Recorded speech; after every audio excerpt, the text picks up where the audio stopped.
દેશમાં 53 દવાઓ central drugs standards કંટ્રોલની તપાસમાં ફેલ જોવા મળી છે, જેમાં પેરાસિટામોલ પણ સામેલ છે. નમસ્કાર દર્શક મિત્રો, ખબર છે .comમાં હું માલવિકા આપનું સ્વાગત કરું છું.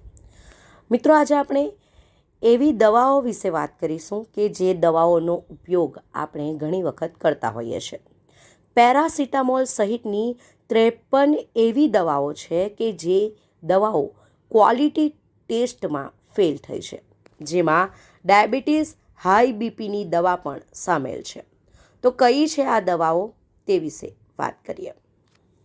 દેશમાં 53 દવાઓ સેન્ટ્રલ ડ્રગ્સ સ્ટાન્ડર્ડ્સ કંટ્રોલની તપાસમાં ફેલ જોવા મળી છે, જેમાં પેરાસિટામોલ પણ સામેલ છે, જેનો ઉપયોગ તાવ, દુખાવામાં થતો હોય છે. CDSCO એ પોતાની નવી not of standard quality alert યાદીમાં 53 દવાઓના નામ મૂક્યા છે.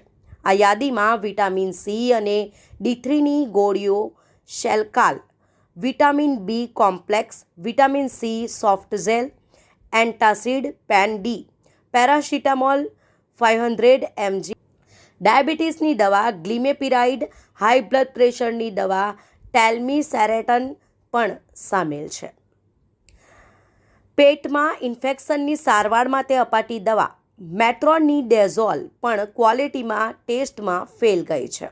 CDSCO ક્વોલિટી ટેસ્ટમાં ફેલ દવાઓની 2 યાદી બહાર પાડી છે.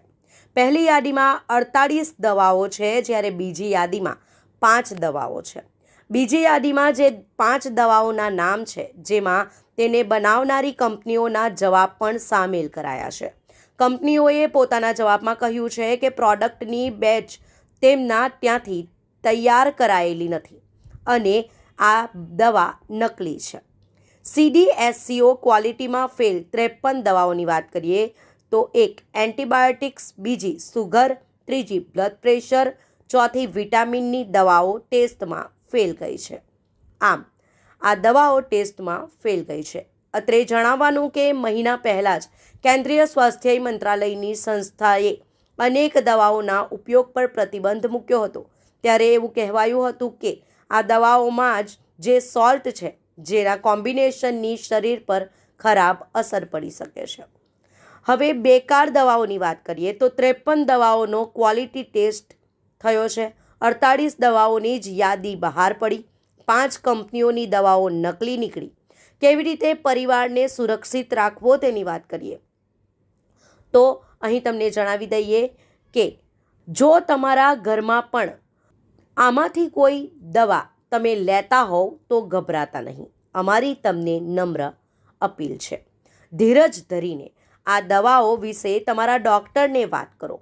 પેનિક થવાની જરાય પણ જરૂર નથી. સામાન્ય રીતે ઘરમાં આવી દવાઓ હોય છે કે લોકોને આ દવાઓ લખી આપવામાં આવતી હોય છે. આવામાં ગભરાવાની જરૂર નથી. જાગૃત થઈને તમારે તમારા ડૉક્ટરને વાત કરવી જોઈએ. ડૉક્ટરને પૂછ્યા વગર મેડિકલ સ્ટોરથી કોઈ દવા ખરીદવી નહીં. જે દવા તમને ફેમિલી ડૉક્ટર કે અન્ય ડૉક્ટરે સૂચવી હોય તેનું જ યોગ્ય માત્રામાં સેવન કરવું.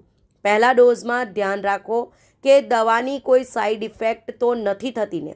આવી કેટલીક સાવધાનીઓ રાખીને તમે તમારું અને તમારા પરિવારનું ધ્યાન રાખી સુરક્ષિત પરિવારને રાખી શકો છો.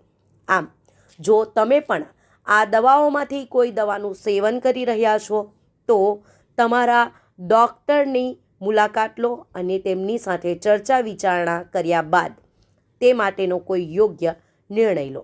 તેમજ મેડિકલ પરથી ડૉક્ટરની જાણ બહાર, ડૉક્ટર જો તમને નહીં લખી આપે તો તેની જાણ બહારની કોઈ પણ દવા મેડિકલ પરથી લઈને તેનું સેવન ન કરવું જોઈએ, કારણ કે તે તમને મુશ્કેલીમાં મૂકી શકે છે.